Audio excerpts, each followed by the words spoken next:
안녕하십니까. 5월 한반도의 운명을 가를 대장정의 두 번째 여정이 시작됐습니다. 남북 정상회담 이후 한반도를 둘러싼 관련국 간의 숨가쁜 외교전이 펼쳐지게 됐는데요. 한반도의 봄에서 자세히 짚어보겠습니다. 키워드를 통해 주요 소식을 짚어보는 집중 키워드부터 출발합니다. 첫 번째 키워드 5월 22일입니다. 문재인 대통령이 오는 22일 미국을 방문해 도널드 트럼프 미국 대통령과 한미 정상회담을 합니다. 워싱턴 DC 백악관에서 열리는 이번 회담은 문 대통령 취임 후 트럼프 미 대통령과의 세 번째 정상회담입니다. 두 정상은 남북 정상회담 결과를 공유하고 다가오는 북미 정상회담에 대해서도 논의할 예정으로 알려졌습니다. 이 소식 잠시 후 보다 자세히 짚어봅니다. 다음 키워드는 서해 NLL 총출동입니다. 오늘 국방과 통일, 외교와 해양수산부 4개 부처 장관들이 함께 백령도와 연평도를 방문했습니다.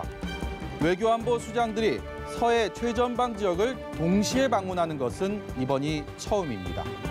판문점 선언 이후 남북 대치의 최전선에 있었던 서해가 평화의 바다로 거듭날 수 있을지 주목됩니다. 마지막 키워드, 남북 시간 통일입니다. 헤어졌던 남북의 시계 바늘이 다시 만났습니다. 남북 정상회담 당시 북한 김정은 국무위원장이 서로 다른 남북의 시계를 보고 가슴이 아팠다며 시간부터 먼저 통일하자고 제안한 바 있죠. 그 말대로 북한이 자체 표준시를 오늘 자정부터 30분 앞당기면서 시차가 있었던 남북의 시간이 다시 같아졌습니다. 남과 북 두 개의 시간이 다시 하나가 되고 다음엔 또 어떤 변화가 찾아올까요?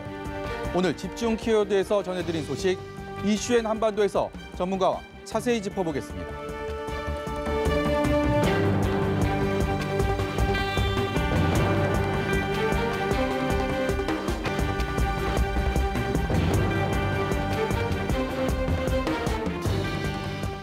네, 전현준 우석대학교 초빙교수, 이인배 한국미래포럼 수석연구위원, 그리고 연합뉴스 문관현 부장과 함께 이야기 나눠보겠습니다. 어서 오십시오. 네, 안녕하십니까. 저희가 앞서서도 집중 키워드에서 소개를 드렸는데 첫 번째가 5월 22일이었습니다. 한미 정상회담이 5월 22일 날 하는 걸로 결정이 됐다. 일단은 만나는 거는 정해졌는데 어떤 얘기를 해야 될지 또 어떤 얘기가 오가고 이후에 북미 정상회담을 어떤 식으로 또 이끌어갈지 상당히 주목이 되는 외교적인 어떤 큰 행사인데요. 어떻게 전망하십니까? 네, 맞습니다. 도널드 트럼프 대통령이 오는 22일 날 백악관에서 문재인 대통령을 맞이할 것이라고 오늘 백악관에서 공식 발표를 했습니다. 네. 그러니까 지난해 6월에 이제 문재인 대통령이 미국을 방문을 했었고요. 답방 형식으로 11월 달에 트럼프 대통령이 한국을 국빈 방문을 했었는데요. 네. 이번에 공식적으로는 세 번째가 되고 지난해 9월에 유엔 총회에서 만난 것까지 따지면 이제 네 번째 한미 정상이 만나는데요. 예. 중요한 것은 방금 말씀하신 대로 지난 4월 27일 일주일 전에 남북 정상이 판문점 선언을 한 이후에 한미 간에 만나는 점으로 미뤄봐서는 북미 정상회담을 앞두고 한미 간에 긴밀한 조율이 필요해서 이렇게 만나는 것이 아닌가 보는 게 맞다고 생각합니다. 네. 특히 이러한 일련의 한반도 정세를 둘러싸고 긴박하게 돌아가는 과정에서도 문재인 대통령의 역할에 대해서 지금 많은 사람들이 주목을 하고 있는데요. 네. 이 문재인 대통령의 한반도 운전자론, 어떻게 우리가 이 한반도 문제에 있어서 직접 주도권을 가지고 이끌어 나가는지에 대해서 네. 이번 한미 정상회담의 결과를 보면 또 우리가 많은 평가가 나올 수 있을 것 같습니다. 네. 그렇기 때문에 정우영 국가안보정책실장이 네. 미국을 방문해서 볼튼 국가안보보좌관을 만나고 지금 돌아왔는데요. 네. 일단 이 한미 정상회담에 대해서 많은 의견 조율이 있었을 걸로 예상이 되고 아울러서 북미 정상회담까지 어느 정도 시기와 의제, 장소 등에 대해서는 매듭을 짓고 돌아온 걸로 보이는데요. 네. 정 실장의 발언으로 봤을 때는 북미 정상회담에 대해서는 북미 간의 양자의 결정에 대해서 전적으로 존중할 거라 이렇게 봐서는 이번 의제나 시기 장소에 있어서는 우리 한국의 의지보다는 약간의 북한의 의견 또는 미국의 의견을 존중하는 식으로 흘러갈 가능성도 있지 않냐 이렇게 보고 있습니다. 네. 한미 정상은 남북 정상회담 직후에도 상당히 긴 시간 동안 통화를 했었고 근데 사실 정말 북미 정상회담을 앞두고 큰 대형 외교 이벤트를 앞두고 물밑 외교전이 치열하게 전개가 되고 있습니다. 북미 정상회담 얘기를 좀 해보겠습니다. 일단 아직까지는 베일에 쌓여 있습니다. 가장 중요한 것 딱 두 가지 꼽는다면 일단은 비핵화를 논의한다는 것에 대한 공감대는 형성돼 있다고 보고 그렇다면 언제 어디서 하느냐가 관심사일 수밖에 없는데 특히 장소 같은 경우도 각각의 또 특징이 있지 않습니까? 지금 판문점도 얘기가 있고 제3국 특히 싱가포르에 대한 얘기가 있는데 각각의 의미 또 실질적으로 어떻게 좀 실현이 될지 전망을 해주신다면 어떻게 보시겠습니까? 네, 판문점에서 한다고 한다면 정말 의미가 있는 거죠. 사실 4월 27일 날 남북 정상이 만나서 한반도에서 냉전은 끝났다는 사실 냉전 종식 선언을 한 거나 마찬가지 아니겠습니까? 네. 남북한이. 근데 이제 중요한 것은 사실 북미 간에 또 종전선언을 한다 할까요? 냉전 종식 선언을 하는 게 매우 그 의미가 있다고 생각이 되는데 예. 판문점에서 그런 것이 이루어진다고 한다면 정말 세계사적인 그 의미가 있지 않겠습니까?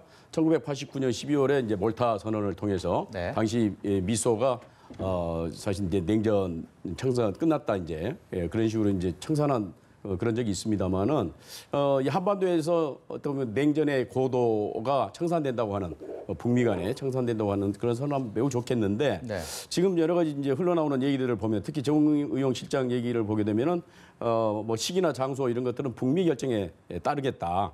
사실 근데 우리 입장은 그동안에 판문점이었으면 좋겠다는 물론 강권을 한 건 아니지만 아무래도 우리 입장에서는 그런 것들을 우리로서는 많이 바라게 판문점에서 되겠죠. 정말 북한과 미국이 세계사적인 냉전선언을 한반도에서의 냉전선언을 하고 그다음에 이어서 사실 남북미가 또 종전선언을 하는 이런 사실 어떤 그 시나리오랄까요? 네. 그걸 좀 생각하고 있었던 것 같은데 네. 정의용 실장의 발언의 뉘앙스를 보게 되면 북미 결정에 따르겠다. 그건 어떤 당연한 얘기 같기도 하지만 좀 우리가 이렇게 어떻게 보면 푸시했던 네. 밀어붙였던 것들이 조금은 흐트러지는 거 아닌가 그런 생각도 듭니다. 그러면서 부상된 게 이제 싱가포르죠. 네. 근데 싱가포르는 아시다시피 이제 굉장히 센터에 있는 거죠. 동남아에 있기는 하지만 중국하고도 상당히 이제 친한 그런 국가이긴 하고. 과거도 북미 간의 핵 협상, 비밀 접촉 같은 경우도 그렇죠. 싱가포르에서 많이 그동안에 이루어지지 않았습니까? 중요한 회의들이 싱가포르에서 많이 이제 있었기 때문에 또 북한도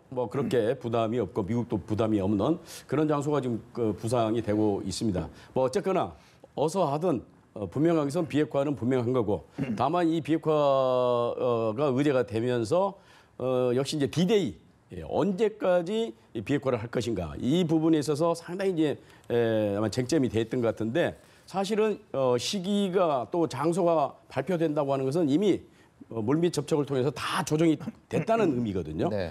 아니 정상이 만나가지고 그때 예를들면은 어떻게 비핵화를 할 거냐 방법 시기 따지고 그럴 계제는 아니거든요. 그래서 이미 거의 네. 99% 사전에 물밑 접촉이 끝났고 정의용 실장도 그런 것에 대해서 알고 돌아오셨을 아직 거로 생각이 발표만 안 됩니다. 했을 뿐이지 사실 사다리 타기나 제비 뽑기할 그 정도의 일도 아니고 예. 정말 세계사적으로 어떤- 예. 정말 큰 의미를 갖고 있기 때문에 판문점에서 하면 좋겠습니다만은 조금 이상해진 것 같습니다. 조금 더 제가 좀 첨언해서 말씀을 드려보면요. 일단 네. 이 장소에서는 전혀 정보가 없기 때문에 예측하기는 어렵습니다. 그러나 저는 장소의 거리에 따라서 네. 조금의 정치학적인 해석은 가능하지 않겠느냐 생각을 해보게 됩니다.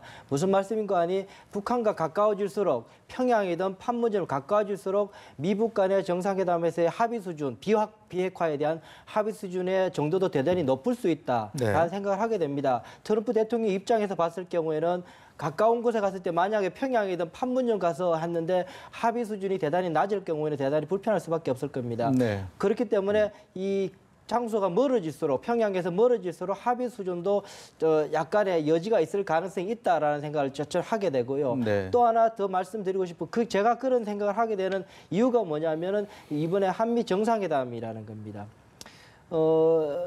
판문점 남북 정상회담 이후에 그 다음 날 곧바로 45분간 트럼프 대통령과 통화를 했었죠. 남북 예. 정상회담의 결과와 여러 가지 설명을 해줬고 뿐만 아니라 김정은 위원장에 대한 개인적인 소견까지 여러 가지 자세하게 이야기했다고 보도가 나온 적이 있었습니다. 네. 그럼에도 불구하고 다시금 또 만나게 됩니다. 정의용 실장이 또 갔고 또 이럴 때 정상회담을 하게 된다는 이야기는 제 느낌에는 대통령께서 직접 가서 이야기할 정도로 지금 상황에서는 북한이 요구하고 있는 앞으로의 계획과 미국이 요구하고 있는 계획의 차이가 좀 상당 부분 좀 커서 대통령께서 직접 가서 여러 가지를 또 틈새를 중재를 해야 되는 그런 상황이 아닌가라는 생각을 해보게 됩니다. 근데 사실 남북 정상회담과 북미 정상회담 그 사이에 한미 간의 정상 간의 회담이 있을 거라는 얘기는 지금 말씀하신 것처럼 북미 간의 사전 조율이 좀 잘 안 돼서 한미 정상이 다시 만난다라고 해석하는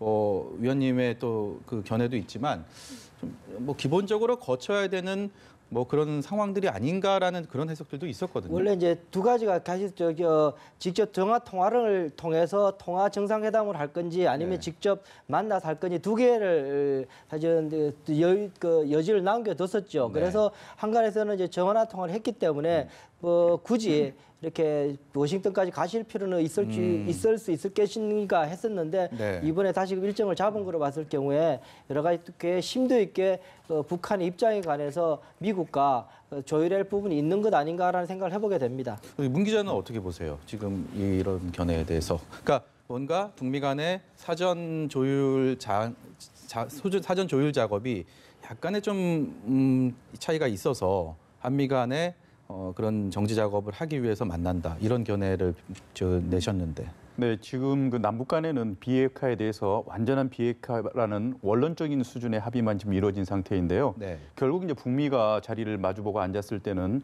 이 비핵화 논의가 상당히 심도 있게 진행이 될 거고 구체적으로 합의를 이끌어내려고 할 걸로 예상이 됩니다. 그런 상황으로 봐서는 남북의 합의를 차원을 떠나서 북미 간에는 비핵화에 대한 상당한 이견이 있을 수밖에 없고요. 그게 이제 많은 사람들이 지금 트럼프 대통령의 임기와 맞물려서 예. 사실 2021년 1월에 임기가 끝나는데 2년 안에 이 비핵화 시기를 할 경우에는 북한한테 그만큼 수위와 여러 가지 북한한테 보상이 북한이 만족할 수 있는 수준이 나와야 되거든요. 그렇기 네. 때문에 상당히 이 수준을 눈높이를 맞추기 위해는 어려운 작업이 있을 수밖에 없는데요. 예. 반드시 우리 한미 간에 또는 남북 간에 이 조율 작업이 병행이 되지 않으면 안 될 그런 수준으로 저는 보고 있습니다. 네. 그렇기 때문에 그 북미 간의 비핵화에 대한 눈높이를 우리 한국이 나서서 어느 정도 조율하는 차원에서 이번에 한미 정상회담이 이루어지지 않을까 이렇게 보고 있습니다.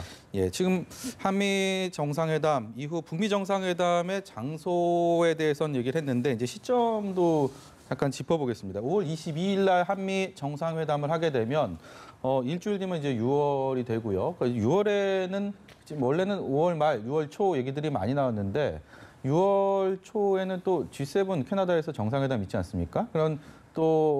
그런 회담들이 있고 이렇기 때문에 좀 일정상으로 봤을 때 6월 중순 이후로 좀 넘어가는 거 아니냐라는 얘기도 있습니다. 어떻게 보십니까? 그렇습니다. 5월 22일 날 한미 정상회담이 잡혔기 때문에 최소한 일주일 내지는 열흘 정도는 그 후에 네. 북미 정상회담이 있지 않을까 예상이 됩니다. 근데 이제 뭐 얘기를 했습니다마는 시기라든가 이 장소 문제는 굉장히 민감하죠. 네. 왜냐하면 사전에 그러니까 충분한 물밑 접촉이 안 된 상태에서 정상회담을 한다고 하는 것은 북한도 부담이고 미국도 부담이거든요. 네. 그렇잖아요. 그러니까 쟁점 아주 핵심 쟁점이 남아 있는데 정상회담을 통해서 그것이 극적인 타결을 보면은 상관이 없는데 네. 만약 극적인 타결을 보지 못하게 되면은 트럼프 대통령 말대로 회담을 끝내고 자기는 걸어 나오겠다는 거고 그 다음에 일어날 일은 아무도 예상할 수 없는 거거든요. 따라서 북한도 물밑 접촉을 통해서 어느 정도 양보할 건 충분히 양보를 할 가능성이 높고 네. 미국도 그에 대해서 상응하는 어떤 체제안전 보장이라든가 조치가 합의가 됐기 때문에 트럼프 대통령이 자신 있게 곧 얼마 안 있으면 시기 장소를 발표를 하겠다 그렇게 얘기를 했지 않습니까? 네. 그렇기 때문에 저는 이제 시기 문제에 관해서 의제는 뭐 그렇다 치고 시기 문제에 있어서는 저는 그렇게 그러니까 한미 정상회담보다 많이 늦어지진 않을 거다. 따라서 한 늦어도 6월 초에는 되지 않을까 그렇게 생각을 합니다. 이 의원님, 오늘 그 정의용 국가안보실장이 미국을 가서 존 볼튼 국가안보보좌관 만나서 회동을 하고 왔습니다. 여러 가지 얘기를 나눴는데 이게 북미 정상회담에 앞서 한미 정상회담에 사실상의 어떤 의제들 뭐 이런 얘기들을 주요 했다고 볼 수가 있겠습니까? 어떤 얘기들을 오갔을까요? 지금 가장 핵심 이슈는 이제 북미 정상회담을 앞두고 거기에 대한 조율을 이제 하는 정용 실장 같은 경우에는 실제로 남북 정상회담의 당사자로서 계속 그 처음부터 끝까지 다 했던 사람이기 때문에 여러 가지 상황들을 또 이야기를 또 공유해야 됩니다. 그냥 전화상으로 할 수 있는 문제는 아닐 테고 볼턴 보좌관과 만나서 여러 가지 김정은 위원장에 대한 개인적인 해석들, 여러 가지 그런 인상들까지 포함해서 다양한 이야기들을 직접 또 전하고 공유를 해야 되는 상황이라서 뭐 9일 만이긴 하지만 어쨌든 그때는 남북 정상회담 전이었고 이번에 이제 그 장시간 보고 난 이후에 다시 와서 해야 되는 그런 상황일 겁니다. 뿐만 아니라 이번에 이제 남북 한미 정상회담에 관한 조율도 같이 했을 것 같은데요. 어쨌든 사전 조율 차원에서 앞서 제가 말씀드린 것처럼 북한의 입장을 놓고 북한의 요구사항, 미국의 요구 사항과 이 북한의 입장에 대한 상당한 조율에 대해서 서로 간에 폭넓게 이야기를 했을 것이고 거기에 대해서 우리 대통령의 입장들도 사전에 서로가 좀 이야기가 됐지 않겠느냐라는 생각을 해보게 됩니다. 네.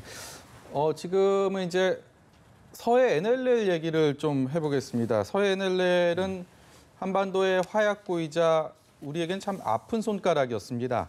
2차 정상회담 이후에 그 서해 NLL을 정말 평화 지역으로, 평화의 수역으로 만들겠다라는 얘기도 있었지만 NLL 포기 논란이라는 것을 두고 또 정치적 파문도 거셌고요. 근데 이런 서해 NLL을 오늘 4개 부처, 외교안보 부처에다가 해양수산부 장관까지 4개 부처 장관이 갔습니다. 처음 있는 일이라고요? 어떤 의미가 있겠습니까? 네, 맞습니다. 지금 그 14 남북 공동선언의 핵심이 바로 서해의 평화수역 설정이었었는데요. 네. 이번 4.27 판문점 선언에서도 이 부분에 대해서 또 언급이 됐습니다. 그러니까 판문점 선언 2조 2항에 보면은 남과 북이 서해 북방 한계선 일대에 평화수역을 설정을 해서 우발적인 군사적인 충돌을 방지하고 그리고 어민들의 안전한 어로 활동을 보장하기 위해서 실질적인 대책을 마련해야 한다. 이런 조항이 있거든요. 이 부분 때문에 오늘 국방통일외교 그리고 플러스 해양수산부 장관이 직접 그 현장을 찾았습니다. 그러니까 그 전쟁 이후에 연평도에서는 2차례 연평해전이 있었고요. 그리고 2010년 이명박 대통령 시절로 기억이 되는데 연평도 포격 사건이 있었습니다. 그렇기 때문에 그 연평도 주민들이 갖고 있는 이 안보에 대한 불안 그리고 어로 활동에 하는 과정에 있어서 여러 가지 지금 보안 문제로 인해서 불편한 점이 생업에 지장을 주는 수준인데요. 직접 오늘 현장을 방문했다는 것은 상당히 큰 의미가 있다 이렇게 보고 있습니다. 송영무 국방부 장관의 발언으로 봤을 경우에는 이런 어민들의 애로사항을 직접 청취하기 위해서 왔다. 아직 구체적인 뭔가 이렇게 보여줄 수 있는 보따리를 가지고 온 것은 아니지만 현장에서 목소리를 듣고 향후에 이제 남북 간의 군사회담도 있을 거고요. 그리고 여러 가지 경제회담, 이 어업을 포함한 경제회담을 진행하는 과정에서 이러한 그 주민들의 의견이 반영을 하기 위한 차원으로 이렇게 해석을 하고 있습니다. 이에 대해서 그 어민들도 이러한 부분에 대해서는 상당히 환영하는 분위기였고 특히 현재 가장 문제가 되는 게 또 이제 곧 꽃게잡이철이 다가오겠는데요. 중국 어선들의 그 어로 때문에 우리 남북 어민들이 당하는 피해가 아주 큽니다. 이 부분에 대해서도 집중적으로 대책을 세워달라 이렇게 호소를 한 걸 볼 수가 있겠습니다. 일단은 뭐 서해 NLL에 대해서 이 안전지대라는 공감대 그리고 평화수역이라는 공감대가 형성이 돼야지 그게 제도적으로 또 정서적으로 마련이 돼야지 뭐 NLL이 좀 없어지고 이게 정말 어떤 해상의 분단의 상징이 되는 것에서 주민들에게 안전한 어업 활동을 할 수 있는 뭐 그런 평화 지역이 될 것이다 뭐 이런 말씀이신데 남북 정상급 장성급 군사회담도 이제 열리고 근데 결국 오늘 조명균 장관은 통일부 장관은 NLL 유지가 일단은 전제다라고 조금 지금 소위 말하면 톤을 좀 다운을 했습니다. 이게 좀 너무 붐업이 돼서 이렇게 여기에 대한 큰 기대를 바로 가기보다는 좀 천천히 가자, 슬로우 스텝을 걷자라는 얘기를 했는데 이 부분에 대해서도 뭐 특별한 의미가 있을까요? 중요하죠. NLL 자체, 그러니까는 우리가 지금 남북 기본 합의 때도 이야기한 것이 뭐냐면은 이 현 상태에서 종전협정 사항 속에서 현재 유지하고 있는 모든 그 경계선들을 서로가 준수한다라는 서로가 합의가 있었지 않습니까? 그런 입장에서 NLL을 가지고 있는데 앞서 문 부장 이야기한 것처럼 그 2010년에 연평도 포격 사건이 있을 때가 바로 그 문제 때문에 일어난 거였거든요. 그러니까는 우리 한국 국방부에서는 우리 군에서는 NLBL 남쪽을 해서 포격 훈련을 했던 것인데 그 부분이 북한이 이야기할 때는 본인들의 그 경계 수역을 넘었다고 한 거죠. 네. 그러다 보니까 이제 거기에 대해서 이제 연평도 사격을 해서 민간인도 2분이나 돌아가시는 그런 사건이 있었던 거죠. 네. 그러다 보니까 굉장히 민감한 부분이죠. 우리가 그때 해병대 장병 2명도 돌아가셨기 때문에 네. 그렇기 때문에 그 지금 통일부 장관이 이야기하는 것처럼 우선 NLL 선 자체에 대한 서로 간의 합의가 있고 그걸 두고 나서 공동 수역을 어떻게 만들 것인가에 대해서 이야기하는 것이 논의의 순서는 맞을 겁니다. 네. 정 교수님, 오늘 새벽에 0시를 기해서 남과 북의 시간이 같아졌습니다. 그동안에는 이제 평양시라고 해서 30분을 늦게 북한이 자체적인 그런 시간대를 뭐 남한과 이렇게 우리와 좀 차이점이 있었는데 그렇습니다. 이게 사실 남북 정상회담에서 김정은 국무위원장이 제안을 했던 거고 약속을 했던 부분인데 어제 대북 확성기를 남과 북이 완전히 설치했던 것을 제거하고 그 다음에 두 번째로 이 표준시가 서로 통일이 됐습니다. 이 의미가 어떻게 있다고 보십니까? 예, 표준수위 문제는 이제 사실은 좀 골치 아픈 거였습니다. 30분이 우리가 빠르고 북한이 30분이 늦는 그런 상태였기 때문에 사실은 남북 간 교류 협력이 없을 때는 문제가 또 안 되죠. 완전히 단절되어 있기 때문에 협의할 일도 없는 것이고 교류 협력할 일도 없는데 만약에 이제 정말로 앞으로 북미 회담이 잘 돼가지고 남북 교류 협력이 이제 버물 터지듯이 터지게 되게 되면은 네. 협의할 게 굉장히 많지 않겠습니까? 네. 그러니까 당장 이를테면 개성공단 재개부터 시작해서 또는 금관산 관광 재개가 만약 된다고 한다면 네. 우리가 이제 넘어가는 시간들을 통일을 해야지.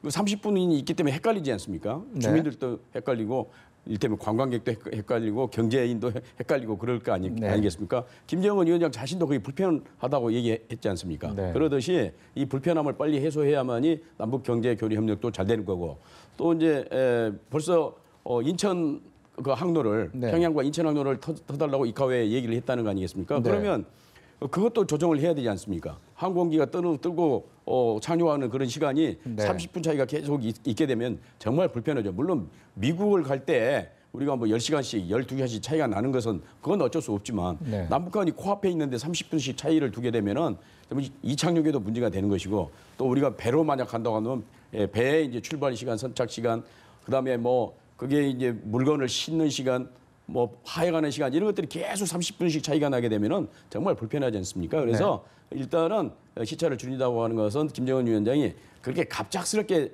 시계를 보니까 좀 이상합니다. 그렇게 하는 건 아니고 네. 치밀한 준비를 한 것 같아요.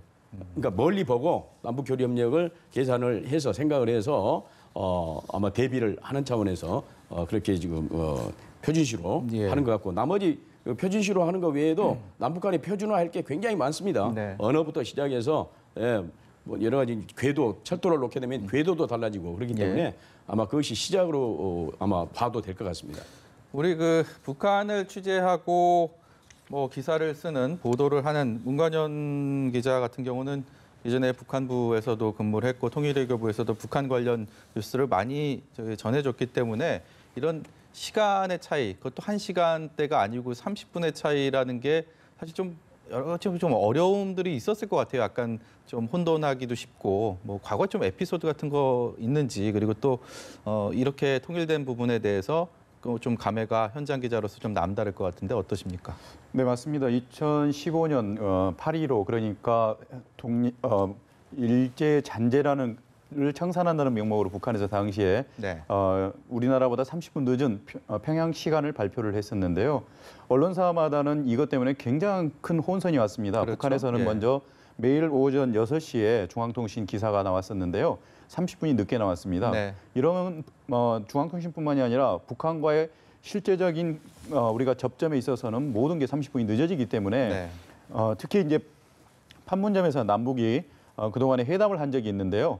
우리 측에서는 우리 시간에 맞춰서 현장에 도착을 했지만 북한에서는 북한식 시간으로 자기들이 생각을 했을 때는 30분 늦게 오고 그러기 때문에 네. 이러한 현장에 여러 가지 불가피한 혼선까지 있었습니다. 그렇기 때문에 언론사에서는 북한부 사무실마다 네. 시계를 2개를 놓고 근무를 하는 상황이 있었습니다. 그래서 서울 시각 하나, 평양 시각 하나, 그래서 시계를 2개를 보면서 하는데 이게 다른 나라도 아니고 같은 민족끼리 그렇죠. 이렇게 다른 시간을 써야 된다는 데는 실질적인 그 불편함은 실제로 체감을 했었습니다. 그렇기 때문에 이번에 김정은 위원장이 말한 대로 개인의 불편이 아니고 남북 교류를 앞두고 본격적인 남북이 이제는 협력을 앞두고는 이러한 부분이 반드시 해소가 돼야 한다는 것은 이 현장의 목소리를 잘 반영한 걸로 이렇게 볼 수가 있겠습니다. 네.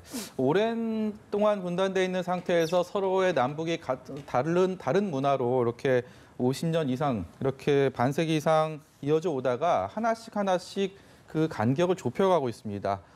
남북 간의 한반도의 평화를 위해서, 그야말로 한반도의 봄을 위해서 그런 노력들이, 작은 노력들이 이어지고 있는데, 이와는 좀 반대로 오늘 좀 탈북자 단체에서 대북전단, 과거에 남북 관계가 정말 안 좋았을 때 대북전단 살포는 소위 말하는 삐랍니다. 이것은 참 많은 이런 행위들이 있었는데 요즘에 이런 분위기에서는 좀 맞지 않는 분위기가 아닌가 싶습니다. 근데 이제 뭐 정부에서는 자제를 요청했고 했는데 앞으로 이거 어떻게 해결해야 됩니까? 어느 분이 말씀해 주시겠습니까? 예, 먼저 말씀드릴까요? 예, 그 심리전도 전쟁입니다. 네. 그렇잖아요. 워입니까? 워 아니겠습니까?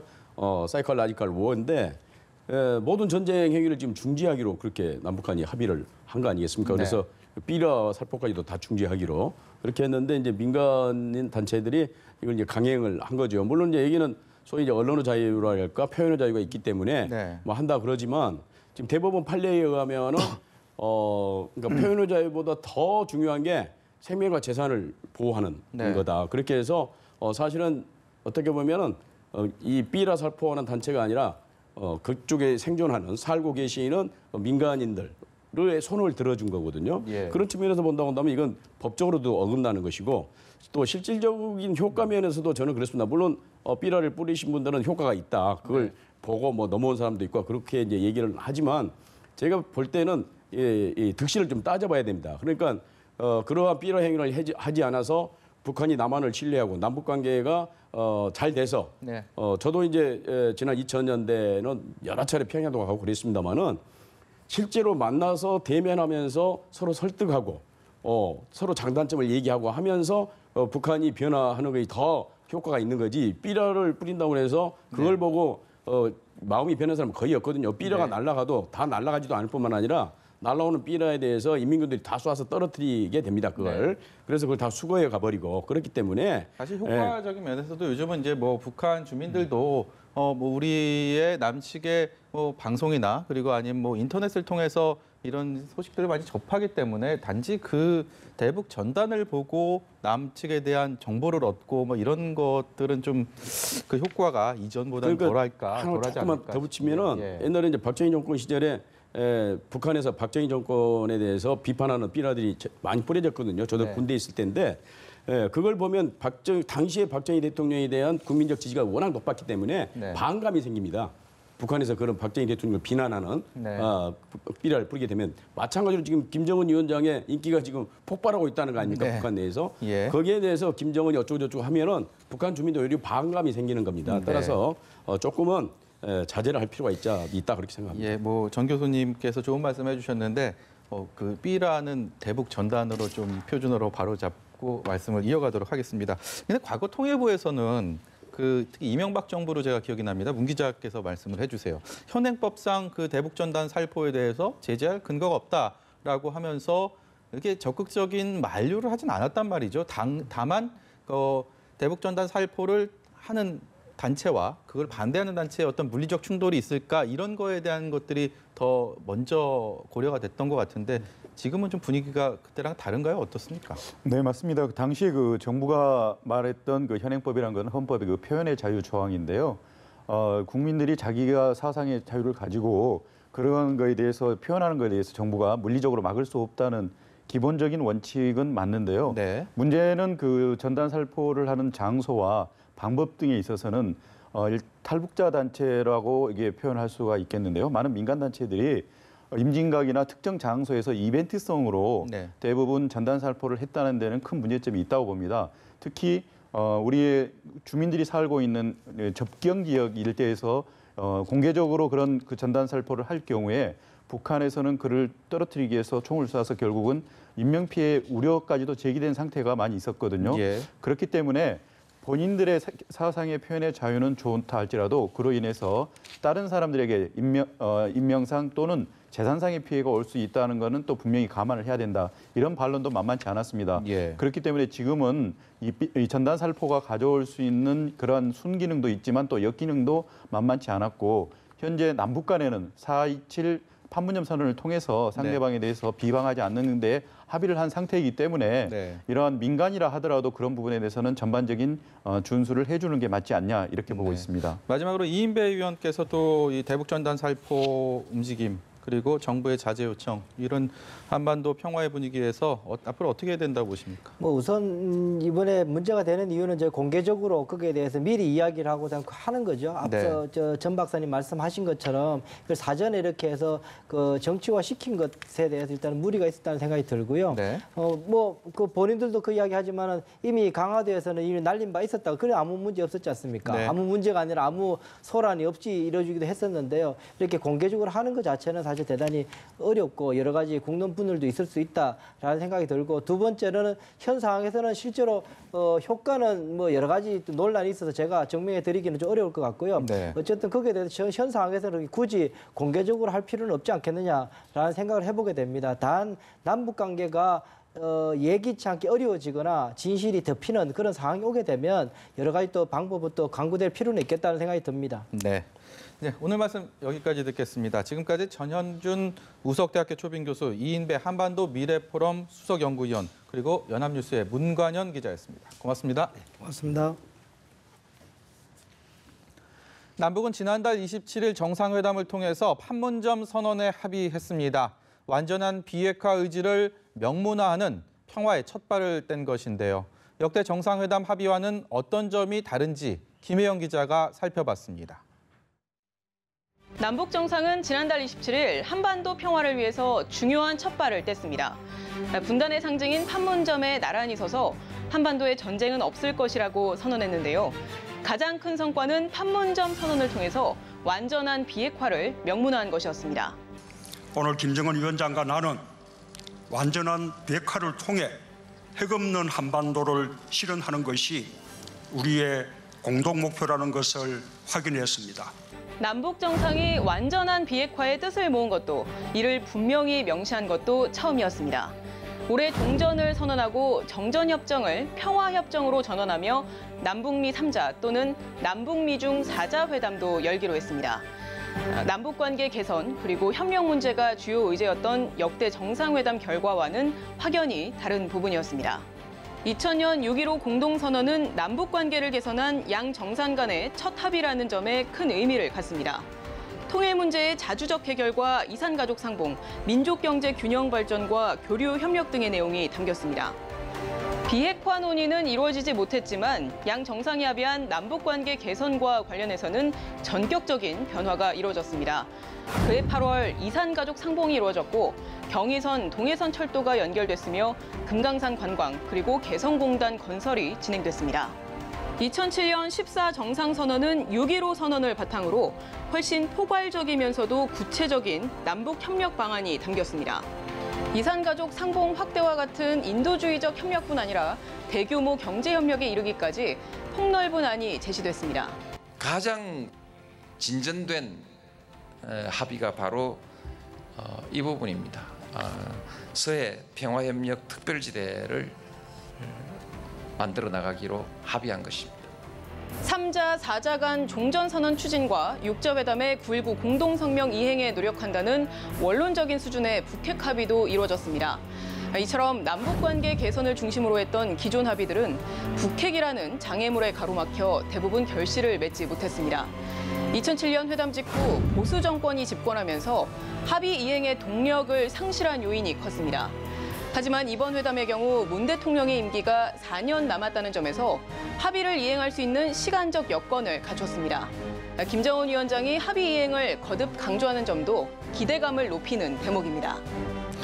그리고 이미 채택된 북남 선언들과 모든 합의들을 철저히 이행해 나가는 것으로 관계 개선과 발전의 전환적 국면을 열어나가기로 하였습니다. 중요한 것은 새로운 합의가 아니라 합의의 착실한 이행입니다. 과거와 달리 북미 회담이 예정돼 있는 데다 북측이 비핵화 의지를 강조해 이행 가능성도 높아 보이지만 낙관하기엔 이릅니다.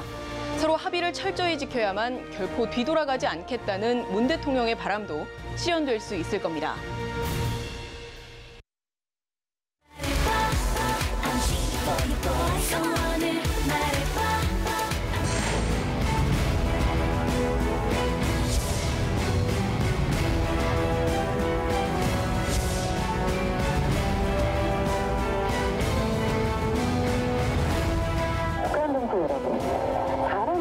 '누구나 다른 사람에게 드러내기 싫은 비밀이라는 게 있죠. 하지만 독재 국가에서는 그런 인간의 본능까지도 통제하는데요.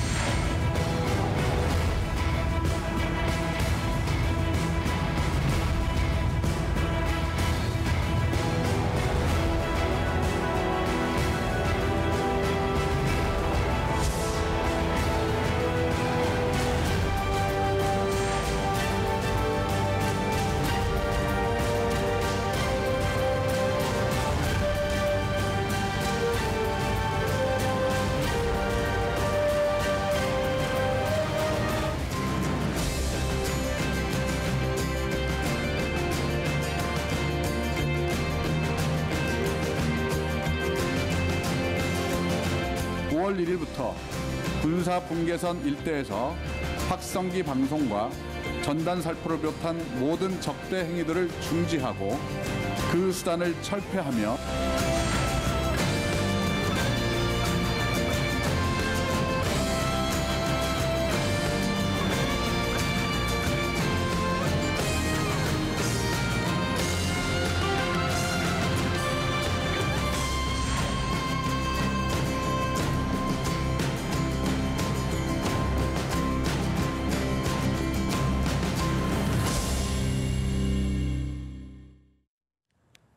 남북 정상회담으로 한반도 비핵화와 평화체제 구축에 첫 발을 뗀 가운데 문재인 대통령은 닷새 뒤부터 주변국과 연쇄 정상회담을 이어갑니다. 밀착 정상회담에서 한중일을 시작으로 한미, 북미 정상회담으로 연달아 진행될 회담의 핵심 의제를 살펴보겠습니다. 청와대 국가안보실 자문위원이자 남북 정상회담 준비위원회 전문가 자문위원이시죠. 김현철 통일연구원장 그리고 연합뉴스 통일외교부 장용훈 기자와 함께 얘기 나눠보겠습니다. 어서 오십시오. 네, 안녕하십니까.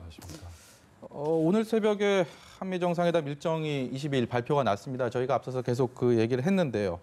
북미 정상회담도 장소랑 날짜가 정해졌겠죠. 아직까지는 공개가 안 되고 있는데 어떻게 보십니까? 그 지금 어느 정도 상황에서 어느 정도 조율이 되고 있다고 보시는지요? 예, 일단 트럼프 대통령이 곧 발표가 있을 것이다라는 이야기를 하고 있고요. 사실 지금 이제 저희들 같은 경우도 이제 기사를 쓰기 위해서 이제 끊임없이 트럼프 대통령이 사용을 하는 트윗 계정을 이제 열어놓고 보고 있는데요. 그러니까 언제 트윗을 통해서 발표할지 모르기 때문에 주시하고 있는 상황인데 일단 그동안 북한과 미국 사이에 많은 논의가 있었고 그렇기 때문에 뭔가 많은 진전이 있었다라고 봐야 될 것 같습니다.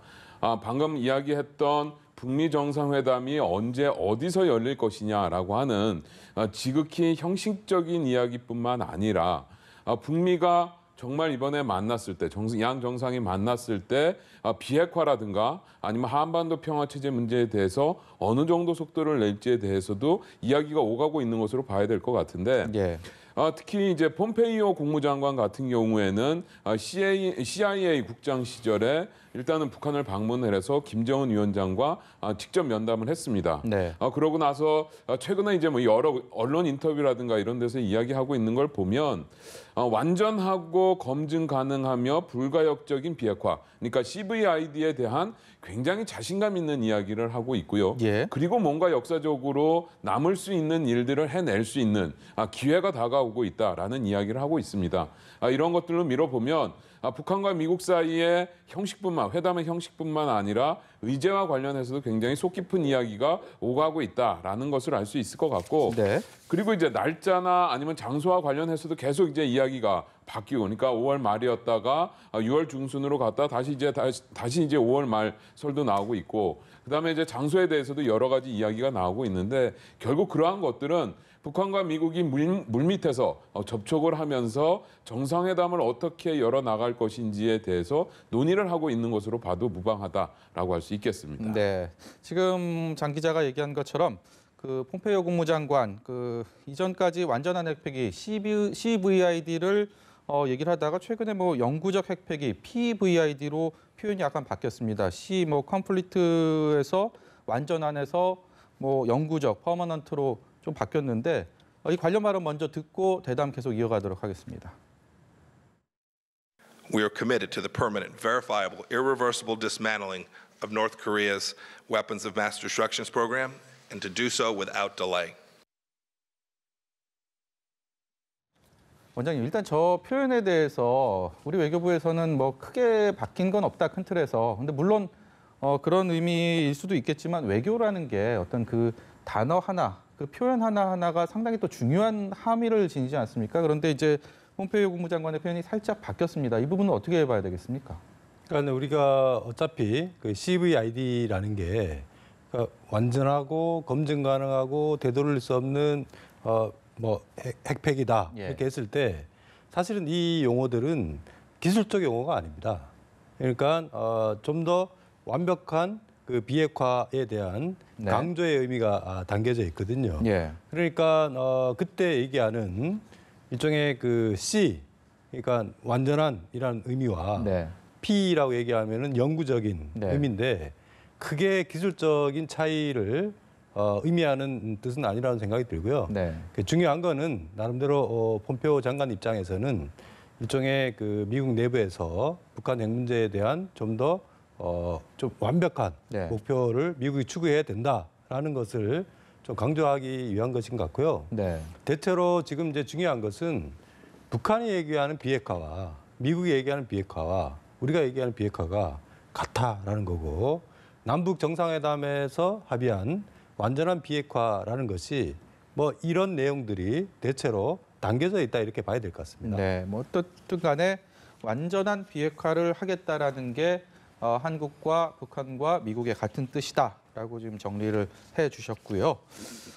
장 기자, 북한이 남북 정상회담 일주일 전에 풍계리 핵실험장에 대한 폐쇄를 약속을 했습니다. 그리고 나서 이제 이후에 어떻게 진행이 되느냐 이제 아무래도 관심이 갈 수밖에 없는데 외신 보도를 보면 뭐 사전 조치에 들어간 징후가 있다라는 것들이 보도가 됐습니다. 좀 움직임이 이제 현실화가 되고 있는 분위기가 감지가 되는데 어떻게 봐야 될까요? 네, 일단은 지금 북한의 풍계리 핵실험장, 함경북도 길주군의 풍계리 핵실험장에는 갱도가 한 4개 정도가 있는 것으로 파악이 되고 있습니다.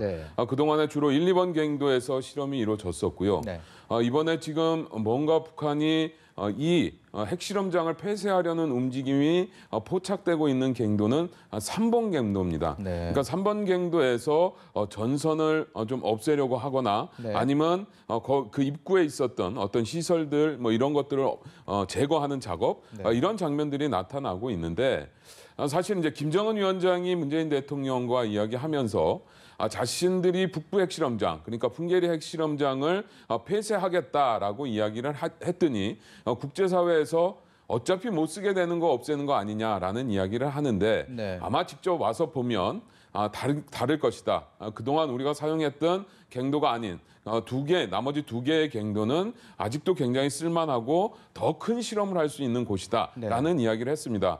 그러한 측면에서 보면 지금은 이제 3번 갱도에서만 어느 정도 북한이 폐쇄와 관련된 움직임이 식별되고 있지만 앞으로 진짜 북한이 핵실험장을 폐쇄하는 특히나 외신이라든가 아니면 외국의 전문가들을 초청해서 하는 작업 때는 나머지 4번 갱도까지도 함께하는 조치들을 하지 않겠는가. 특히나 북한에서는 5월 중으로 이 핵실험장을 폐쇄하겠다라는 입장을 밝혔었기 때문에 그러한 작업들이 추가적으로 이어질 가능성이 있다라고 할 수 있겠습니다. 그 핵실험장 폐쇄가 그렇게 뭐 북한 자체적으로 쉽게 이루어질 수 있는 건가요? 이게 사실 방사능이 좀 유출되거나 아니면 뭐 그 또 집안이 악화돼 갖고 사실상 그 하는 작업에 좀 어려움을 겪을 수도 있다. 뭐 이런 얘기를 들은 것 같은데. 일단은 전문가들이 하는 이야기는 방법은 여러 가지가 있는 것 같습니다. 그러니까 뭐 안에 들어가서 관련된 장비들을 제거하는 식으로 폐쇄가 이루어질 수도 있겠지만 그것이 아니라 그 지금 있는 갱도 속에다가 콘크리트를 타설을 해서 아예 사용하지 못하게끔 차단해 버리는 방법도 있는 거거든요. 그렇기 때문에 기술적으로 굉장히 뭐 어려운 작업 이런 것들은 아닌 것 같고요. 그런 측면에서 보면 북한의 지도부가 결심만 하면 충분히 할 수 있는 작업들이었고 어쨌든 김정은 위원장이 이 부분에 대한 결심을 했기 때문에 후속적인 움직임이 뒤따를 수밖에 없는 상황이다라고 할 수 있겠습니다. 원장님, 과거에 이제 영변 원자로를 북한이 그 핵무기를 만들 때 플루토늄 추출하면서 주로 그때도 뭐 동결을 한다 이런 얘기를 할 때 IAEA 사찰단이 들어가서 그 감시를 하고 원자로 봉인을 해제하고 할 때 일종의 어떤 감시자 역할을 했단 말이죠. 근데 지금 풍계리 핵실험장 폐쇄 현장에 문재인 대통령이 유엔에 좀 검증을 해달라라는 요청도 했습니다. 이 과정, 과거 뭐 영변의 그런 과정들, 그 다음에 지금 풍계리에 대한 핵실험장 폐쇄 어떻게 이루어질 거라고 보십니까? 좀 비교해서 본다면. 예, 우리가 이제 통상적으로 그 핵 문제에 대한 그 사찰 여러 가지 사례들이 있지 않습니까? 근데 핵실험장 폐쇄에 대한 사례는 뭐 그렇게 많지는 않습니다.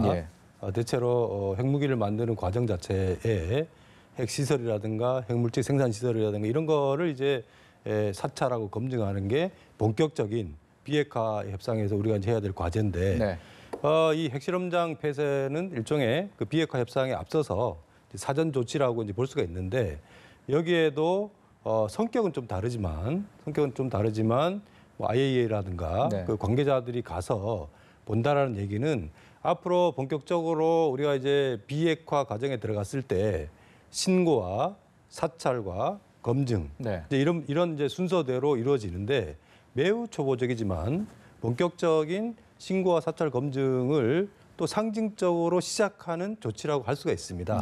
그래서 이 과정에서 보면은 이제 북한의 좀 비핵화에 대한 의지 이런 부분도 또 확인할 수 있고 아무래도 현장에 이제 가서 보면은 앞으로 이 벌어질 이 전체적인 비핵화 과정에 대한 또 전망을 세울 수 있는 계기가 되지 않을까 그런 생각이 듭니다. 네, 국제사회는 곧 있으면 만날 트럼프 대통령 그리고 김정은 위원장의 두 사람의 만남에 대해서 참 관심이 집중될 수밖에 없는 상황입니다. 두 사람 좀 비슷하다, 좀 이미지나 아니면 지금까지 해왔던 일들, 어떤 성격이나 이런 것들이 소위 말해서 한마디로 좀 정리를 하면 거침이 없다라는 쪽으로 좀 정리가 되는 것 같은데 일단 김정은 위원장을 원장님께서 이제 정상회담 날 만찬장에서 만나지 않았습니까? 어땠습니까? 분위기가 좀. 예, 뭐 김정은 위원장은 뭐 이렇게 좀 권위적이지는 않았고요. 근데 또 소탈한 측면들도 있고 또 솔직하고 뭐 여러 사람들하고도 이렇게 소통을 하는 모습들이 저 사전에 갖고 있었던 선입관하고는 조금 차이가 났습니다. 제가 봤을 때는 이제 김정은 위원장과 트럼프 대통령은 몇 가지 점에서 좀 공통점이 있는 것 같아요. 첫 번째는 보면은 이제 형식보다는 내용을 좀 중시하는 것 같고, 그 다음에 명분보다는 실리를 굉장히 중요하게 생각하는 것 같습니다. 트럼프 대통령은 기본적으로 일종의 비즈니스 마인드에 따라서 이익을 굉장히 중요하게 생각하고요. 김정은 위원장도 마찬가지로 뭐 이게 남북한의 표준 시각을 한 번에 이렇게 통합하는 거 보면은 그게 굉장히 좀 자존심이 걸려 있는 문제거든요. 그런 부분들에 대해서 연연해 하지 않겠다 이런 거고, 또 두 사람의 가장 중요한 특징은 이렇게 둘러가기보다는 본질에 직접 접근하는 그러다 보니까 좀 담대하고 속도 자체가 협상의 속도가 굉장히 빨라지는, 그래서 저는 뭐 여러 가지 우려들도 있지만 두 사람이 만나면은 좋은 성과를 거둘 수 있는 공통점이 있다, 저는 이렇게 봅니다.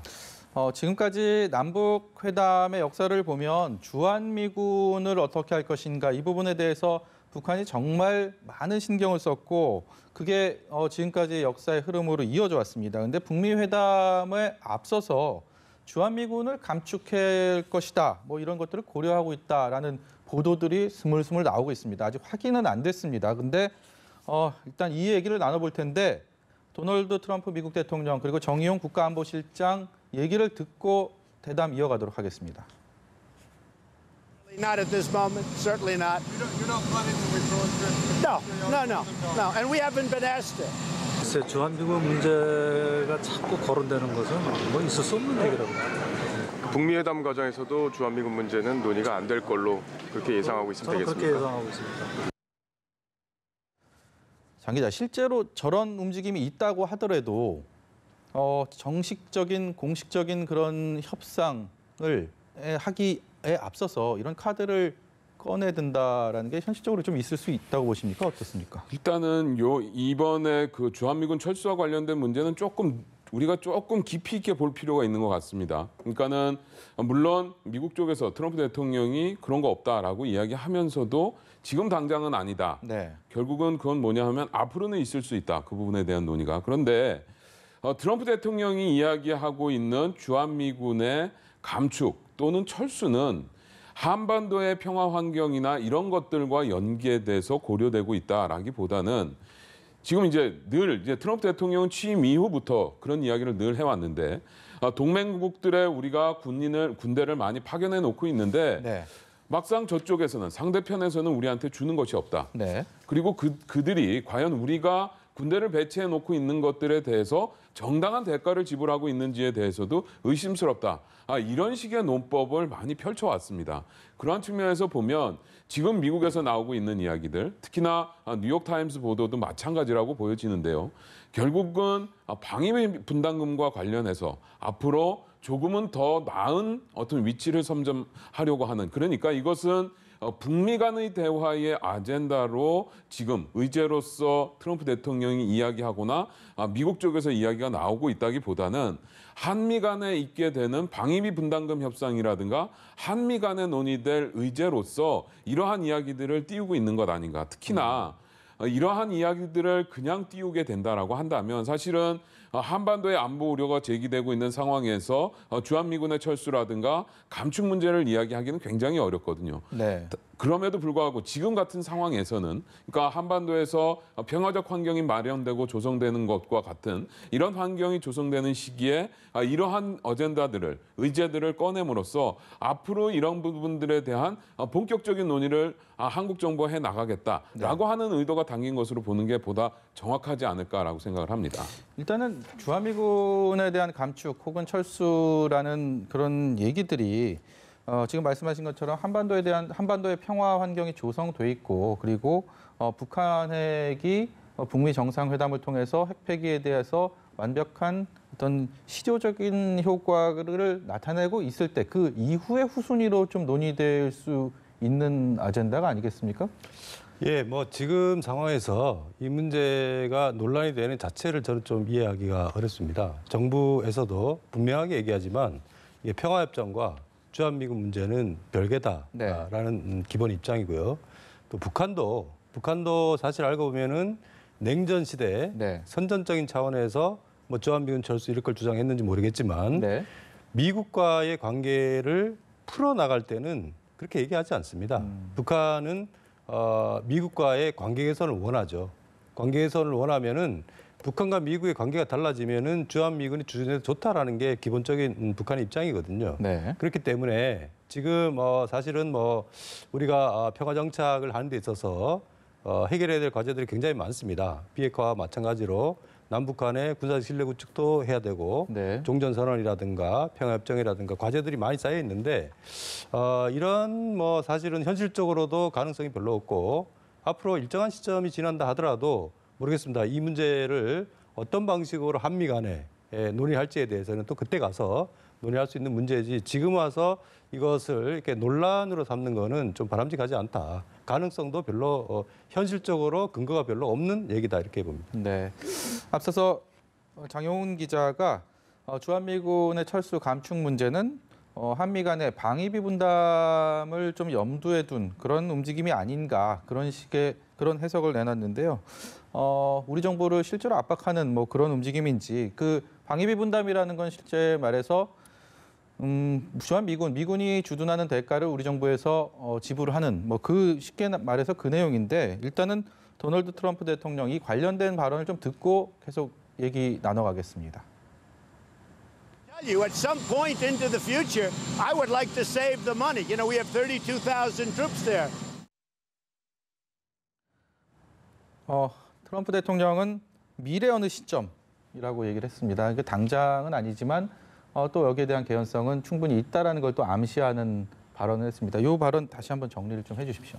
예, 일단은 뭐 트럼프 대통령은 그 대선을 치르는 과정에서도 이 문제를 굉장히 강조했거든요. 이거는 뭐 한국에만 해당되는 게 아니고 일종의 미군이 해외에 나가서 다른 나라의 안보를 어느 정도 책임질 때는 그 비용을 해당 국가에서 조달해야 되지 않느냐라는 원칙적인 입장인데요. 그런 차원에서 보면은 뭐 굉장히 원론적인 미국 우선주의에 따른 뭐 자연스러운 발언이다 이렇게 이제 보는데 이 방위비 분담금 문제는 사실은 그 구체적인 내용들을 좀 봐야 됩니다. 뭐 주한미군은 알다시피 그 평택 기지라는 거는 세계에서 가장 큰 기지 중에 하나고요. 그다음에 지금 연간 한 9,500억 정도를 우리가 이제 방위비 분담금을 내고 있는데 그 분담금이 사실은 모자란다라면은 그걸 뭐 증액할 필요성을 제기를 하고 한미 간에 논의해야 되겠지만 지금 그렇게 모자라지 않습니다. 그리고 지금도 이게 사용을 하지 못해서 쌓여 있는 부분들도 있거든요. 그래서 한미 간에 이 방위비 분담금 문제에 관련돼서는 좀 구체적으로 항목이라든가 이런 것을 좀 실사를 해서 거기에 따라서 이 문제를 어떻게 할 것인지를 논의해야 되는데 뭐 이 문제는 사실은 한미 간에 또 논의를 오래 해왔기 때문에 그렇게 어려운 문제는 아니라고 봅니다. 네, 장 기자, 트럼프 대통령의 어떤 말과 행동들을 보면 어떻게 보면 좀 승부사 기질도 있는 것 같고 어떤 밖에다가 한번 던져놓고 실행을 하겠다라는 좀 뭔가 그런 분위기도 많이 있어요. 근데 지금 북한에 한국계 미국인 3명이 억류돼 있는데 이 3명을 북미 정상회담과 맞물려서 석방을 하겠다라는 그런 움직임을 좀 암시를 했습니다. 뭐 스테이 튠도 해갖고 채널 고정 이렇게 얘기를 했는데 실제 실현 가능성이 많이 높다고 보고 있죠. 그렇죠. 뭐 사실은 트럼프 대통령이 스테이 튠, 그러니까 채널 고정이라는 표현을 사용하면서까지 북한에 억류돼 있는 미국인 문제에 대해서 언급을 했다라는 사실 자체가 이미 북미 사이에 이들 억류자 3명을 석방하는 데에 대해서 원칙적인 합의가 이루어졌다라고 보는 것이 맞을 것 같습니다. 그러면 지금 남아있는 문제는 무엇이냐? 과연 이 3명을 어떠한 경로를 통해서 어떻게 보내는 것이 북한 입장에서도 그리고 미국 입장에서도 효과를 극대화할 수 있는 방법이냐라는 것들에 대해서 고민을 하는 시점이 아닌가라고 볼 수 있겠습니다. 이미 이 미국인 억류자들 3명에 대해서는 그러니까는 수용시설에 있는 것이 아니라 호텔에 묵으면서 어느 정도 북한으로부터 편의를 제공받고 있는 것으로 알려지고 있고요. 그렇기 때문에 지금 당장 뭐 꼭 나와야만 하는 상황은 아닙니다. 그렇다라고 한다면 어떤 방식으로, 그러니까 뭐 판문점으로 보내는 것이 이들 3명이 판문점으로 걸어 내려오는 것이 훨씬 더 상징적인 효과를 극대화할 것인지 아니면 미국 트럼프 행정부의 고위 인사가 북한을 방문해서 이들을 데리고 나오는 것이 훨씬 더 효과가 큰 것인지 아니면 고려 항공편을 타고 베이징으로 나오는 것이 효과를 더 극대화할 수 있는 것인지 특히나 트럼프 대통령이 이러한 물론 실질적인 측면도 굉장히 중시하지만 이런 것들을 통해서 자신들의 국내적인 어떤 여론이라든가 특히 북미 정상회담을 개최하는 것에 대한 부정적인 미국민들의 인식이 있는 것 또한 사실이기 때문에 이런 것들을 부각해서 보여줄 수 있는 이벤트가 필요하다라고 할 수 있겠습니다. 그러한 측면에서 보면 지금 남아있는 문제는 그러니까는 석방한다라고 하는 원칙에는 합의가 되어 있으되 이제 남아있는 문제는 언제 어떻게 어떤 방식으로 올 것인지라고 하는 굉장히 형식적인 조율만 남아있다라고 보는 것이 온당하다라고 생각을 합니다. 전 세계에 좀 극대화된 효과를 보여주기 위해서 고민을 하고 있다. 뭐 이렇게 분석을 하면 될 것 같습니다. 지금부터는 이제 다음 주에 있을 한중일 정상회의 관련 얘기를 좀 해보겠습니다. 이제 지금 한반도 평화를 놓고 남북 간에 그리고 한미 간에 북미 간에 뭐 굉장히 다양한 그런 논의들이 있는데 특히 관계국 중국과 일본 복잡한 셈법 속에서 여러 가지 생각을 할 수밖에 없을 것 같습니다. 그 3국의 정상이 지금 만나게 되는데 일단은 형식적으로는 한반도 판문점 선언에 대한 좀 긍정적인 그런 선언이나 뭐 아니면 특별 성명 뭐 이런 게 나오지 않을까요? 어떻게 보십니까? 예, 뭐 판문점 선언에 대해서 이미 우리 정부가 초안을 돌린 것으로 알려지고 있습니다. 네. 뭐 아시다시피 비핵화 문제라든가 한반도 평화 정착, 또 남북 관계 발전 네. 이것은 뭐 남북 관계에 해당되면서도 동시에 중국이나 일본 같이 동북아 지역 국가들이 일종의 공감대를 형성할 수 있는 내용들이기 때문에 네. 뭐 어느 정도 원칙적인 차원에서 일종의 뭐 지지 결의안 같은 게 지지 성명 같은 게 나올 수가 있을 것 같고요. 네. 사실 일본에 한국 대통령이 6년 반 만에 방문을 합니다. 네. 우리가 앞으로 북한 핵 문제를 풀고 한반도 평화 정착을 하는 데 있어서 일본의 역할이 굉장히 중요하거든요. 네. 그래서 문재인 정부 들어와서 일본의 역할이 굉장히 중요하기 때문에 우리가 특사단이 갔다 왔을 때 정보를 일본에게 공유를 하고 또 최근에 남북 정상회담이 끝나자마자 네. 서훈 국정원장이 가서 아베 총리를 만나서 충분하게 설명했던 것은 앞으로의 문제를 풀어나가는 데 있어서 일본이 좀 더 적극적으로 또 긍정적으로 역할을 해줬으면 좋겠다라는 네. 게 이제 우리 정부의 입장입니다. 통상 이렇게 한중일 정상회의를 하게 되면 한중 간에 또 일본과 한국 간에 그 양자 회담도 열리기 마련인데요. 역시 문재인 대통령, 아베 총리랑 이번 만남을 계기로 도쿄에서 양자 회담을 갖게 됩니다. 근데 일본에서는 과거 뭐 여러 회담이 있을 때마다 북일 정상회담, 특히 일본이 납북자 문제를 과거 육자회담 과정에서도 얘기를 했을 정도로 굉장히 큰 관심을 갖고 있는 이슈인데 역시 여기에 대해서 우리 정부의 좀 지지나 지원 이런 것들을 요청할 가능성이 높다고요? 예, 그렇습니다. 일단은 일본이 관심을 가지고 있는 상황, 특히나 북한에 대해서 어떤 메시지를 전달하고 싶은 것들, 결국은 납치자 문제에 대한 일본 사회 내부의 관심이 굉장히 크기 때문에 이러한 이야기들을 할 것으로 예상을 해볼 수 있을 것 같고요. 이미 문재인 대통령은 김정은 위원장과 정상회담에서 네. 일본 문제에 대해서도 충분히 언급을 했다라고 아베 총리와 전화 통화에서 밝혔습니다. 네. 그러니까 김정은 위원장도 북한이 일본과 대화할 용의가 있다라는 점을 분명히 했고 네. 또한 김 위원장에게 아베 총리도 북한과 대화할 의사가 있으니 특히 과거사 청산에 기반을 둔 북일 간의 관계 정상화를 모색해 보는 것이 좋겠다라는 이야기를 했습니다. 예.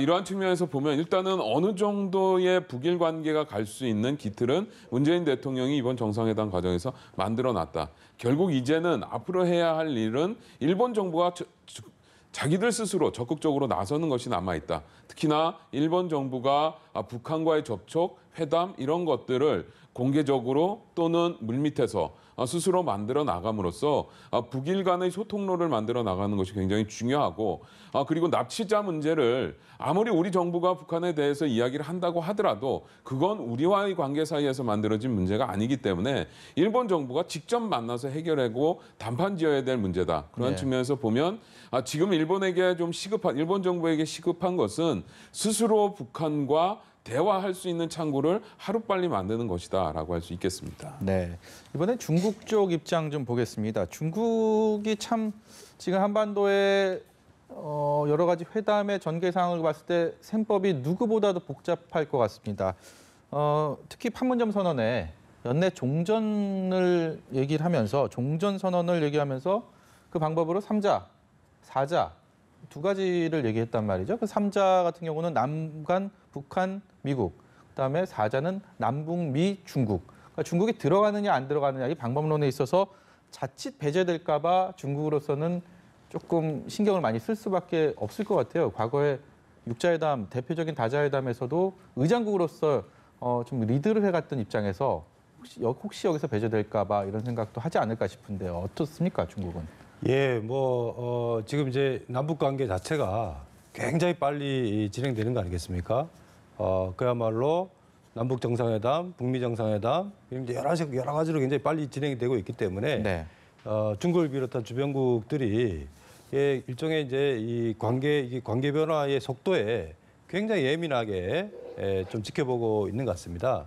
그렇지만 북한도 그렇고 우리도 그렇고 앞으로 이제 한반도의 평화 정착 과정에서 중국을 배제할 필요는 없거든요. 네. 사실은 이제 그런 차원에서 보면은 기본적으로 이제 우리도 한반도 평화협정을 만약에 맺는다 그랬을 때는 뭐 4자 협정으로 가는 게 나름대로 이제 뭐 의미도 있고 역사적 의미도 있고 또 앞으로의 평화정책 과정에서 중국의 역할도 있기 때문에 그런 부분들이고, 다만 종전선언 같은 경우에는 만약에 이제 북미 정상회담이 판문점에서 열린다면은 사실은 뭐 굉장히 편의적으로 남북미가 종전선언을 할 수 있는 상황이 발생할 수도 있습니다. 그렇기 때문에 여러 가지 어떤 편의적인 방식에 따라서 융통성을 갖고 3자 혹은 4자라고 한 거고요.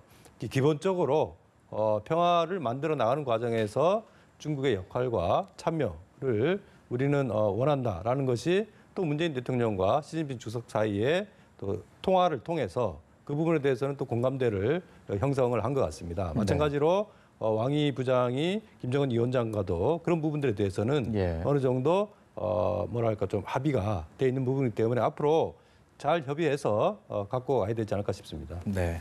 마지막으로 남북 간의 시간도 통일이 됐고요.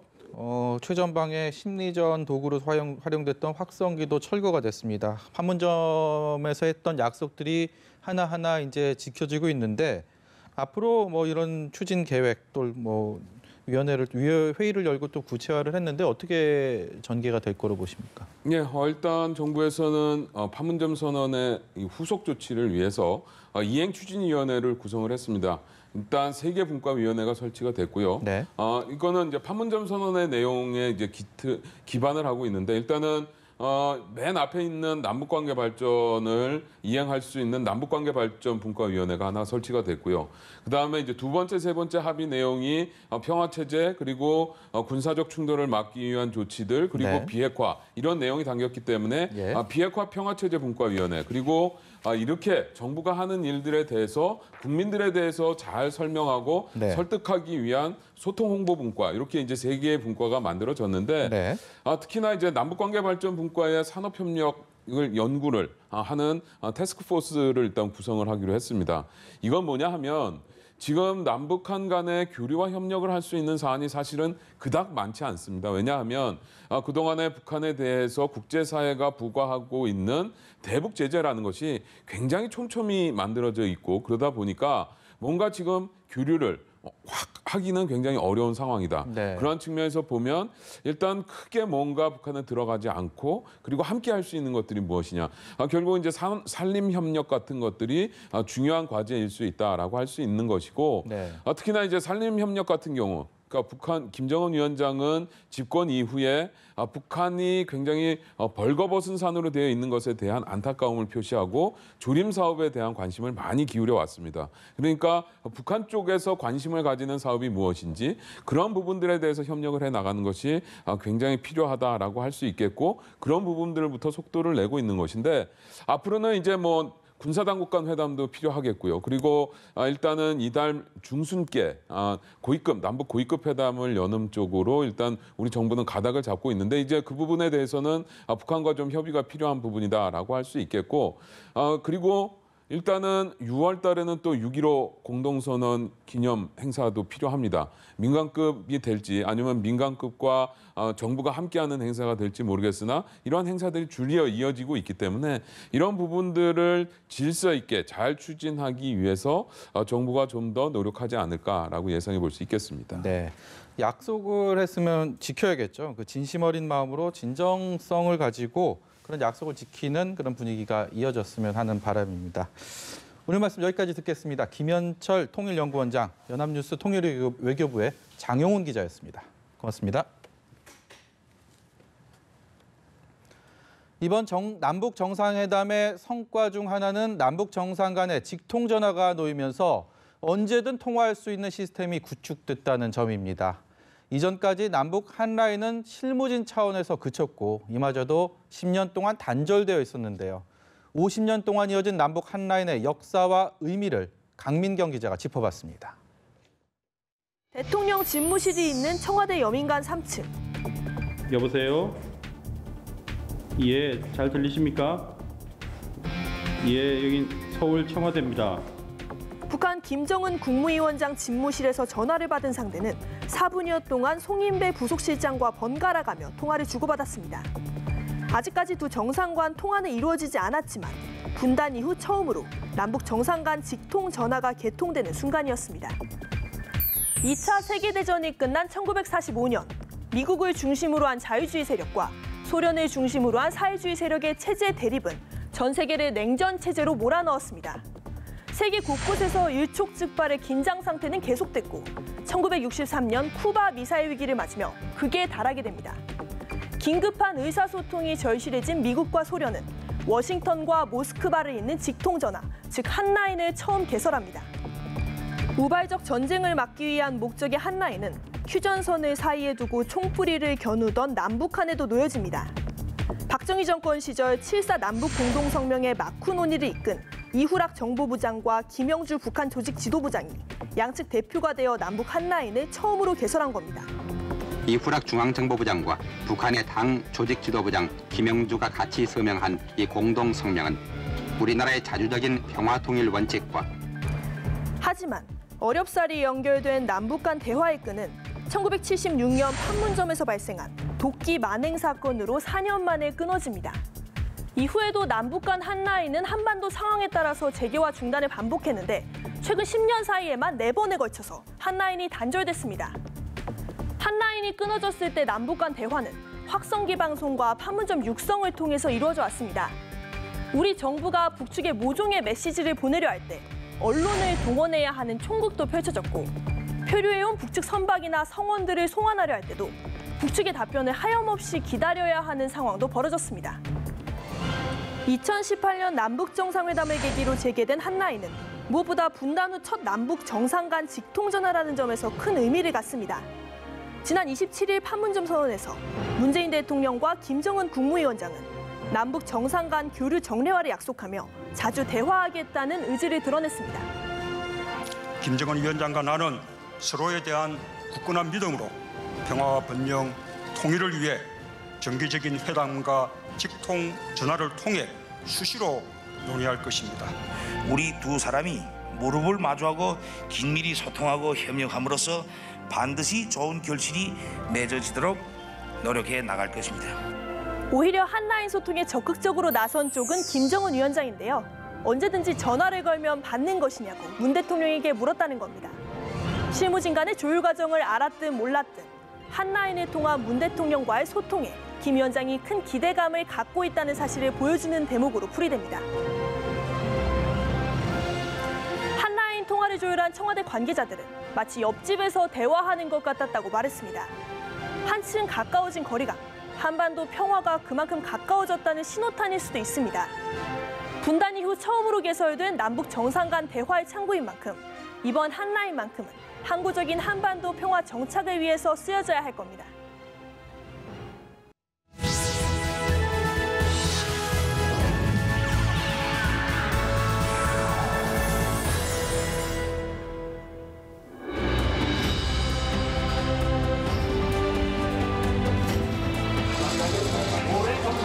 대립과 갈등의 시대가 끝나고 평화 번영의 새 봄이 찾아왔습니다. 이건 진짜 꿈 같은 일이야. 고향에 이제 어머니가 돌아가셨겠지만 어머니하고 동생들 넷이 있어요. 동생들을 포기를 했었는데 다시 희망이 조금 생기는 것 같습니다. 눈앞에 고향을 두고도 바다를 건널 수 없는 교동도 사람들. 이 일대 보이는 데가 전부 다 양덕군요. 와, 잘 보인다. 뱃길로 20분이면 가 닿는 곳. 망원경엔 바다에 나와 그물을 치는 북한 주민들의 모습이 생생하게 보입니다. 와, 진짜 가깝다. 너무 가깝죠. 이렇게 진짜 구함을 치면 들리겠는데요? 이제 여기 오면 저 철망 앞에 가가지고 부모 이름도 부르고 형제 이름도 부르고 너무나 안타깝죠 이제. 통일은 안 돼도 자유롭게 왔다 갔다 했으면 얼마나 좋을까요? 참 안타깝습니다. 올해 88의 김수님 할머니. 가재 쪄고. 실향민들의 섬 교동도. 할머니는 마을에 몇 안 남은 실향민 1세대입니다. 할머니의 고향은 황해도 연백군 해성면. 전쟁이 일어나자 당장 먹을 것만 챙겨 들고 바다 건너 교동도로 피난을 왔습니다. 인민군들이 40리밖에 왔다, 20리밖에 왔다, 곰방곰방 자꾸 따라오는 거야. 이제 우리 동네로. 그래가지고 쌀을 서말리고 아였고 그 딸 낳은 거 그 2살 먹어갖고 시어머니 시누이 둘. 전쟁만 끝나면 돌아갈 수 있을 거라 생각했던 고향은 더 이상 갈 수 없는 곳이 됐습니다. 고향을 그리워하다 먼저 세상을 뜬 할아버지는 고향 땅이 바라다 보이는 곳에 묻혔습니다. 다패 우리 산 다패 우리 친정산인데 저기 조산이 저기서 저기 패 여기서 바다 보면 다패. 꿈에도 산에 갔다가 산에 가서 뭐 저 집 있고 뭐 난고하고 그러는 것도 다 하고 그런다고 나와 꿈에도 거기 꿈을 껴. 거기 가면 집에서 자면서도 꿈을 껴. 이거 나잖아. 젊었을 때 괜찮았지? 20살에 교동도로 건너와 내일 모레면 이제 90. 젊었을 때 찍은 건 내가 젊었을 때 찍은 거다. 쌀 서말 짊어지고 나선 피난길. 먹고 살기 위해 안 해본 것 없는 고된 삶이었지만 남부럽지 않게 7남매를 키웠습니다. 마지막 소원이 있다면 북에 두고 온 2 동생을 만나는 겁니다. 우리 순예 건 저기 6살 먹은 순예고 9살 먹은 거는 순디기. 내 동상 생각난 노상. 우리 어머니가 그걸 보러 먹이지 못해가지고 조그만 걸 개성으로 누구네를 밥 먹고 살라고 보낼 때 보고 싶어. 죽기 전에 봤으면 좋겠어. 나 이제 죽을 때가 다 돼가는데 한번 봤으면 좋겠어. 손에 잡힐 듯 가까운 고향 땅을 바라만 봐야 했던 긴 세월. 65년 만에 찾아온 한반도 평화의 봄. 할머니의 오랜 소원이 이루어지는 따뜻한 봄날을 기다려봅니다. 특별기획 한반도의 봄, 오늘 준비한 소식 여기까지입니다. 시청해주신 여러분 고맙습니다.